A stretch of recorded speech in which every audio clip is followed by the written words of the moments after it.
और ऐसे ही एक निवेदन और है कि कभी भी अपने घर में फेयर एंड लवली मत लाइए, क्योंकि ये फेयर एंड लवली के बारे में कहते हैं गोरेपन की क्रीम। अब आप मुझे बताइए कि अगर फेयर एंड लवली लगा के सब गोरे हो जाते तो दक्षिण भारत में तो कोई काला नहीं होना चाहिए। आप एक नहीं 100 फेयर एंड लवली लगाइए, आप जैसे हैं वैसे ही रहने वाले हैं। भगवान ने जैसा बनाया है हम बहुत अच्छे हैं, इस फालतू के चक्कर में मत पड़िए। क्यों? क्योंकि ये सुंदर बनने का टेंशन दुनिया का सबसे बड़ा टेंशन है। और आप एक चीज और जान लीजिए, सुंदर लोगों को याद नहीं किया जाता, जो लोग देश और समाज के लिए काम करते हैं उनको याद किया जाता। और भारत में तो शरीर की सुंदरता नहीं, आत्मा की सुंदरता देखी जाती है। ये शरीर आज है कल नहीं रहेगा, सबको जाना है, सबको बूढ़ा होना है। आज आप सुंदर हैं कल नहीं रहने वाले हैं। शरीर के चक्कर में फंस गए तो जीवन बेकार हो जाएगा। भारत का अध्यात्म यही कहता, इसलिए आत्मा को सुंदर बनाइए, अच्छे काम करिए, आप खुद ब खुद सुंदर होते चले जाएंगे। तो सुंदर बनने के लिए कॉस्मेटिक्स की जरूरत नहीं है, सुंदरता तो कर्म से आती है। इसलिए घर में ये कॉस्मेटिक्स लाना बंद करिए, हजारों करोड़ रुपया बचेगा। और ऐसी एक दो छोटी छोटी बातें और कि हमारे देश में कुछ विदेशी कंपनियों ने पानी बेचना शुरू कर दिया। Pepsi Cola, Coca Cola, Thums Up, Limca, Shipra.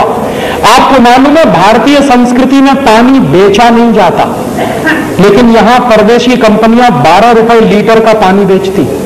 माने गाय का दूध मिलता है 10 रुपए लीटर, पानी मिलता है 12 रुपए लीटर। कौन सा देश है और किस देश में आप रह रहे हैं? और ये परदेशी कंपनियों का पानी पी रहे हैं गांव गांव गली गली में। मुझे बहुत दुख होता है कि हिंदुस्तान में 2 लाख गांव ऐसे हैं जहां पीने का पानी नहीं है। आज भी करोड़ों लोगों को इस देश में पीने का पानी नहीं मिलता, और हमारे देश में कुछ परदेशी कंपनियां पेप्सी और कोका कोला बेचकर सैकड़ों करोड़ रुपया कमा के ले जाती। ये पेप्सी और कोका कोला जैसी बोतलों में जानते हैं क्या है? उस बोतल पर साफ साफ लिखा हुआ है, it contains no fruit juice, माने उसमें किसी भी फल का रस नहीं है। तो क्या है? सिंथेटिक केमिकल्स हैं उसमें। क्या केमिकल्स हैं? सबसे खतरनाक चीज है पेप्सी कोला कोका कोला में कार्बन डाइऑक्साइड। और कार्बन डाइऑक्साइड कभी भी शरीर के अंदर नहीं ले जानी चाहिए। शरीर विज्ञान कार्बन डाइऑक्साइड को बाहर निकालता है, ऑक्सीजन अंदर ले जाते हैं। हम बेवकूफी करते हैं, पेप्सी पी पी के, कोका पी पी के उसको अंदर ले जाते हैं। और कार्बन डाइऑक्साइड के साथ साथ जो और खतरनाक चीजें हैं उन बोतलों में, वो क्या है? एक है फॉस्फोरिक एसिड, एक है सोडियम ग्लूटामेट, एक है पोटेशियम सॉर्बेट, और उसमें है लेड एसीटेट। ये सब चीजें क्या करती हैं? एक साथ मिलकर ये सब चीजें किडनी फेल कर देती। जितना ज्यादा सॉफ्ट ड्रिंक पिएंगे उतना ही किडनी फेल होने की गंभीरता हो जाएगी। और किडनी फेल होने का क्या कष्ट होता है, ये हिंदुस्तान के एक्स प्राइम मिनिस्टर को देख लीजिए आप। हमारे देश के एक एक्स प्राइम मिनिस्टर है, उनकी दोनों किडनी फेल हो गई। और जब उनकी शक्ल आती है कभी कभी टेलीविजन पे या अखबारों में, तो दिखाई देता है कि उनका पूरा खून निचोड़ लिया है किसी ने। उनको प्रतिदिन 8 घंटे डायलिसिस पर रहना पड़ता है। और 8 घंटे डायलिसिस पे क्या होता है? पूरा खून खींचा जाता है, साफ करके डाला जाता है दोबारा। इतना कष्ट होता है अगर दोनों किडनी फेल हो जाए। भगवान की दी हुई दोनों किडनियां क्यों फेल कर रहे हैं? पी पी के पेप्सी और कोका कोला। और मेरा एक दोस्त है, all India institute of medical science में डॉक्टर है, उसी डिपार्टमेंट में जहां किडनी के ऑपरेशंस होते हैं। एक दिन मैंने उससे पूछा कि आजकल क्या हालत है तुम्हारे इंस्टीट्यूट की? कहने लगा भयंकर केसेस आ रहे हैं किडनी फेलियर के। मैंने कहा क्या तुमको लगता है? तो उसने कहा 90% केसेस वो आ रहे हैं जो सॉफ्ट ड्रिंक पी पी के किडनी फेल करा रहे हैं यंग एज में। तो किडनी फेल हो जाए ऐसी चीजें मत पीजिए, और इनमें कुछ भी नहीं है पीने लायक। और इसलिए भी पेप्सी और कोका कोला मत पीजिए कि 70 पैसे की बोतल बनती है और 10 रुपए की बिकती है। 72 पैसे में बनता है कोका कोला, 10 रुपए में बिकता। और आप याद करिए, हिंदुस्तान में एक सरकार बनी थी 1977 में, उन्होंने कोका कोला को भगा दिया था। मोरारजी भाई देसाई जब प्रधानमंत्री बने थे तो कोका कोला को भगा दिया था। क्यों? एक बार मोरारजी भाई देसाई ने कोका कोला की फाइल मंगाई थी। उस समय जॉर्ज फर्नांडीज उद्योग मंत्री थे। तो हुआ क्या था कि कोका कोला की फाइल मंगाई और पूछा कि ये कंपनी क्या है, क्या करती है, क्या करती है, क्या बेचती है। तो पता चला कि कोका कोला कंपनी आई थी 1966 में, 6.5 लाख रुपया लेके आई थी अमेरिका से, और जिस साल मोरारजी भाई की सरकार बनी थी उस साल कोका कोला कंपनी का नेट प्रॉफिट 18 करोड़ का था। तो मोरारजी भाई ने कहा ये करती क्या है? पानी बेचती है। उस पानी की हमको जरूरत है कि नहीं? बिल्कुल जरूरत नहीं। तो उन्होंने कहा भगाओ उसको, हमें इसकी कोई जरूरत नहीं। और कोका कोला कंपनी को नोटिस दिया गया और कोका कोला कंपनी ने हिंदुस्तान छोड़ा। बिना 1 पैसे का मुआवजा दिए हुए कोका कोला को भगा दिया था हिंदुस्तान से। वही कोका कोला फिर घुस गया है इस देश में, और उसके बाद पेप्सी कोला भी घुस गया। और ये क्या कर रहे हैं? 1 साल में पेप्सी कोला कंपनी का नेट प्रॉफिट 240 करोड़ रुपए का है, और कोका कोला कंपनी का 1 साल का नेट प्रॉफिट 260 करोड़ रुपए का है। 1 साल में इन दोनों कंपनियों का 2000 करोड़ रुपए का सॉफ्ट ड्रिंक बिकता है हमारे मार्केट में। पैसा बर्बाद हो रहा है। और पहले क्या था कि कुछ हमारी स्वदेशी कंपनियां भी थी, अब इन दोनों कंपनियों ने सबको हड़प लिया। हमारी एक कंपनी थी पार्ले जो थम्स अप और लिम्का बनाती थी, वो चली गई अब कोका कोला के कंट्रोल में। क्या हो रहा है? हजारों करोड़ रुपए बेवकूफी में बर्बाद हो रहे हैं देश की इकोनॉमी के। हम क्या करें? पेप्सी और कोका पीना बंद करें। और कभी भी आपके हाथ में पेप्सी और कोका कोला की बोतल आए तो बोतल को मुंह से लगाने के 2 मिनट पहले सिर्फ इतना सोचिए कि मेरे देश के 2 लाख गांव में पीने का पानी नहीं, करोड़ों लोगों को पीने का पानी नहीं मिलता, मैं ये परदेशी कंपनी का पानी पीऊं? और तब आपके हाथ से अगर बोतल छूट जाए और गिर जाए तो आपसे बड़ा देशभक्त इस समय कोई दूसरा नहीं है। मेरे लिए देशभक्ति की अब एक ही परिभाषा है कि आप अगर विदेशी कंपनियों का माल खरीद रहे हैं और पैसा देश के बाहर जा रहा है और ऐसा सामान खरीद रहे हैं जिसकी हमको कोई जरूरत नहीं है, तो मुझे आपकी देशभक्ति पर संदेह है। तो ऐसा काम मत करिए, हिंदुस्तान को बचाना है। क्यों? क्योंकि ये कंपनियां हर साल हमारे देश से 70,000 करोड़ रुपए लूट कर ले जाती हैं। कोई टेक्नोलॉजी नहीं है, कोई रोजगार नहीं मिल रहा है, उल्टे बेरोजगारी इस देश में बढ़ रही है। तो ऐसे समय में हमको एक एक पाई बचानी है इस देश की। तो आपको मैं ये निवेदन करने आया कि अपने घर से ये अंग्रेजियत भगाइए, माने विदेशी कंपनियों के सामान खरीदना बंद करिए और ज्यादा से ज्यादा बन सके उतने वो सामान खरीदिए जो प्रकृति से सीधे मिलते हैं, ताकि पैसा किसान के पास जाए। और ऐसे ये दूसरा आखिरी निवेदन कि ये आप अंग्रेजियत से बाहर निकलें, इसके लिए बहुत जरूरी है कि टेलीविजन कम से कम देखें, क्योंकि ये जो टेलीविजन है ये रोज आपको उल्टी उल्टी बातें सिखाता है। मैं सिखा रहा हूं कॉलगेट मत खरीदिए, टेलीविजन रोज कहेगा कॉलगेट ही खरीदिए, और दिन में 50 बार कहेगा, 100 बार कहेगा। मैं कह रहा हूं विदेशी कंपनी का माल मत खरीदो, टेलीविजन रोज दिन में 50-100 बार कहेगा कि यही खरीदो। और ये जिसको आप टेलीविजन कहते हैं उसको मैं इडियट बॉक्स कहता हूं। क्यों है ये इडियट बॉक्स? क्योंकि ये इडियट बनाता है आप। एक उदाहरण देखिए, टेलीविजन पे एक जाहिरात आता है, क्या कहते हैं? हाय मैं कॉम्प्लान बॉय। फिर एक बेटी कहती है हाय मैं कॉम्प्लान गर्ल। इसका मानी क्या है? मैं कॉम्प्लान का बेटा हूं और मैं कॉम्प्लान की बेटी हूं। और कॉम्प्लान क्या है? टिन का डिब्बा।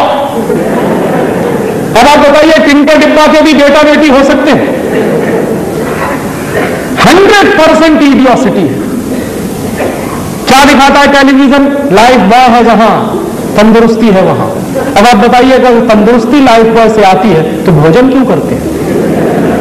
आज से भोजन करना छोड़िए और एक एक लाइफ बॉय खरीद लीजिए और दिन में 10-10 बार रगड़िए, सबकी तंदुरुस्ती बनी।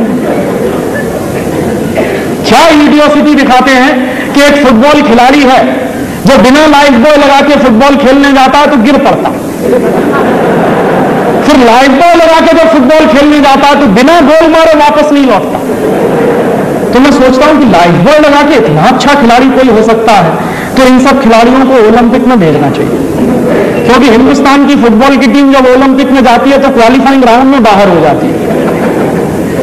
उस दिन मैं सोचता हूं कि हिंदुस्तान की सरकार ने एक एक खिलाड़ी को लाइफ बॉय का एक एक पैकेट दिया होता तो 10-12 गोल्ड मेडल तो आ ही जाते कम से कम।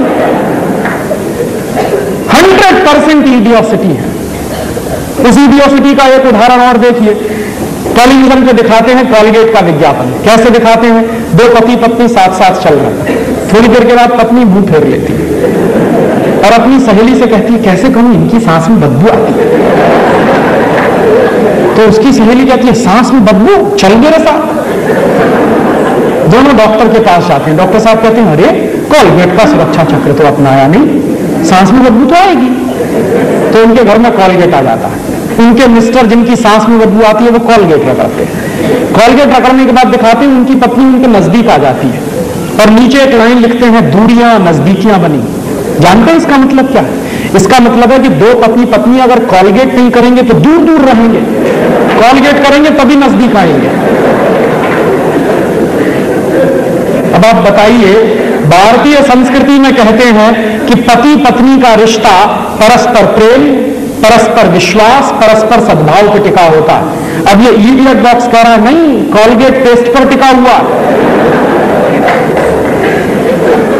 इसलिए ये इडियट बॉक्स है।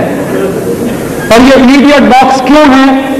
अभी आपने कहा तो मुझे याद आ गया, एक विज्ञापन आता है टेलीविजन पे, घर की बढ़े शान पड़ोसी की जले जान। तो है पड़ोसी की जान जलाने में, पता है कैसे? भला उसकी कमीज मेरी कमीज से सफेद कैसे?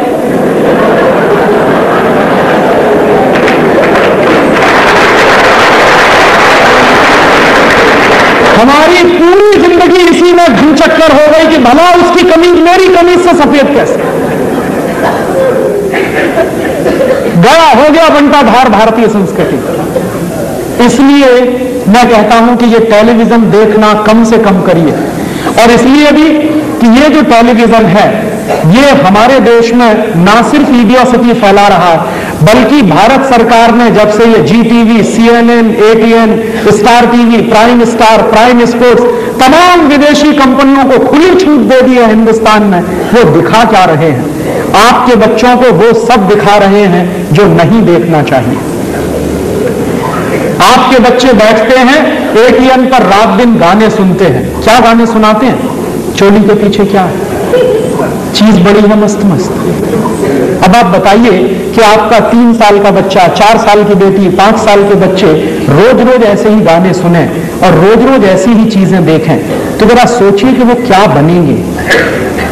क्योंकि दुनिया भर के वैज्ञानिक एक ही बात कहते हैं कि बच्चे जो देखते हैं, जो सुनते हैं, वही करते हैं। फिर तो रात दिन आपके बच्चे अगर ऐसे ही गंदे गंदे गीत सुनेंगे, ऐसे ही गंदे गंदे सीरियल देखेंगे, जरा बताइए तो सही कि टेलीविजन के सीरियल्स कैसे हैं?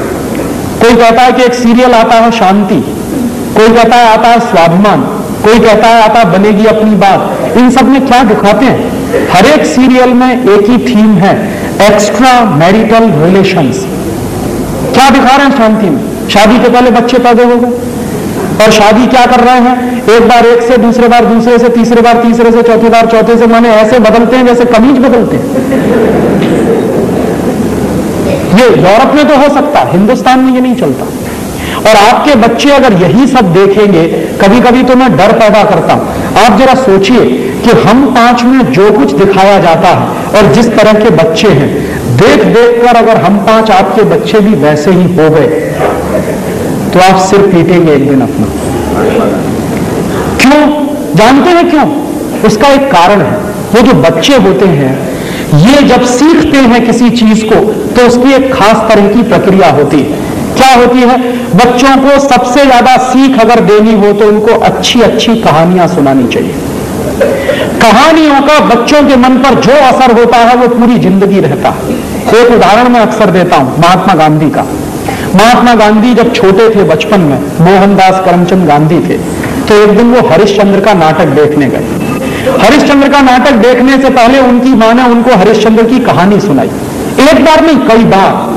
तो एक दिन उनके गांव में पोरबंदर में हरिश्चंद्र का नाटक दिखाने वाली कंपनी आई, तो उस नाटक कंपनी ने हरिश्चंद्र का नाटक दिखाया। गांधी जी वो नाटक देखकर लौटे तो अपनी मां के सामने उन्होंने 2 संकल्प लिए कि आज के बाद कभी झूठ नहीं बोलूंगा और आज के बाद कभी भी हिंसा नहीं करूंगा, आजीवन अहिंसा और सत्य के रास्ते पर चलूंगा।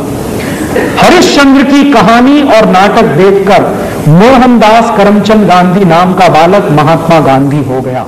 तो जरा सोचिए।